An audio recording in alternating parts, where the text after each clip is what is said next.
Welcome back mga kababayan sa aking YouTube channel. At ngayon nga, nandito ako sa post office sa Tanza. At kinuha ko nga tong Google AdSense ko. At hindi siya nakarating sa address na nakalagay dun sa Google AdSense ko. Kaya nung nagkaroon ako ng time, pinuntahan ko dito. Kasi nga ito, nagbakasyon ako. Ito na, kuha ko na yung Google AdSense ko. Yan, para ma-verified ko na yung address ko sa Google AdSense. Pero siguro matagal pa bago makasahod. At ngayon nga ay pupuntahan ko yung mga bangko na pinagdepositohan ko ng pera.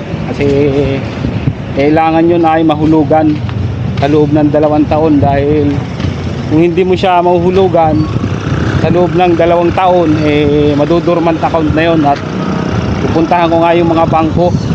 Tapos bibili na rin ako ng mga dadalhin ko pabalik. Kunti lang naman kasi hand carry lang naman yung dala ko. Hulugan ko muna yung sa bank account ng asawa ko. Tapos pupunta ko mamaya ng Pure Gold sa Metrobank, yung account ng asawa ko.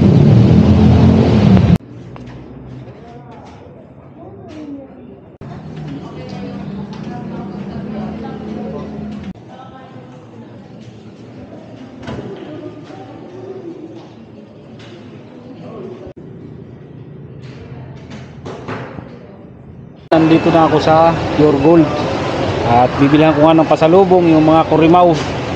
Ito yung number 1 nilang gustong pasalubong, itong dried mango. Ayan, bili ako mga 7 piraso. Pero ang laki nito 139.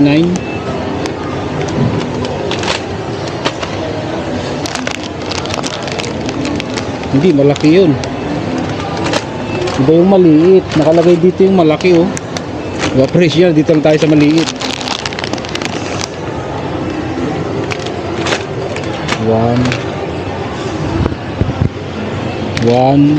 2 3 4 5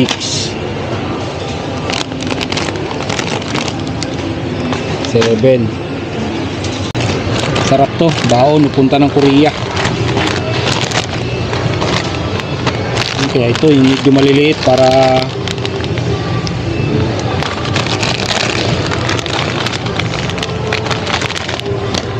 yan, fish cracker.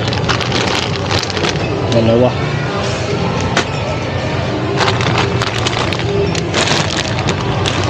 Itong banana chips, paborito din nila to. Banana chips. Ilang kaya? 5 piraso. New look, same taste. Wow, original banana chips.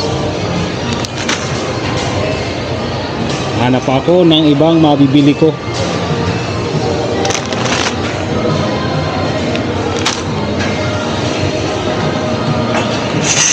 Babaunin ko pabalik ng Korea.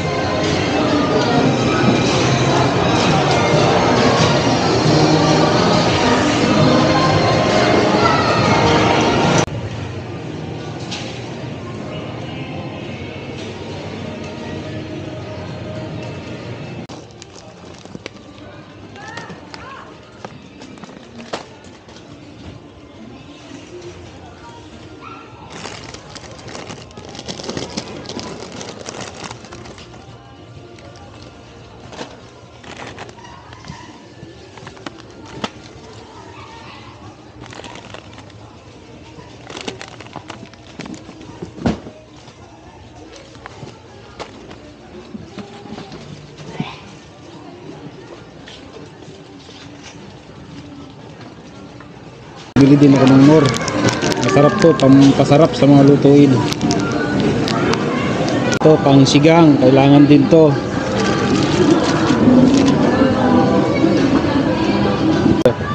Mancher, makapagbaon din ito. Masarap din to Ang Sky Flakes. Walang malaman kung anong expiration ito. Expiration.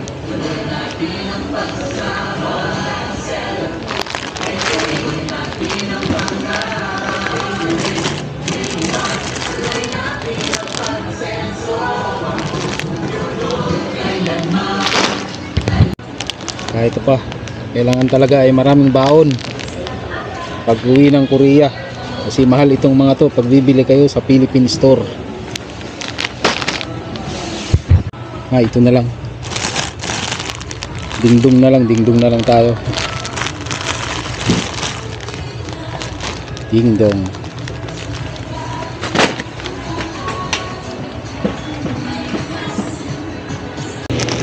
Pag nagustuhan lang magtimpla sa umaga, Milo. Ayan.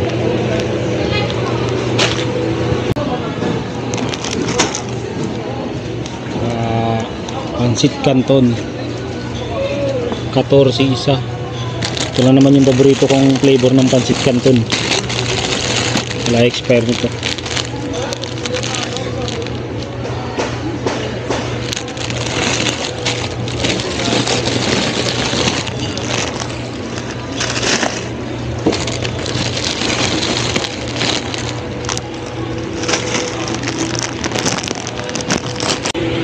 Pag naisipang magpansit, ito, ayan, bibili din ako.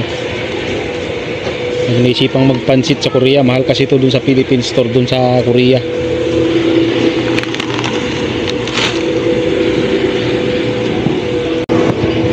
Hindi ako makapagdala ng mga dilata dahil bawal sa hand carry dilata, kaya ito lang, mga ganito lang yung binibili ko.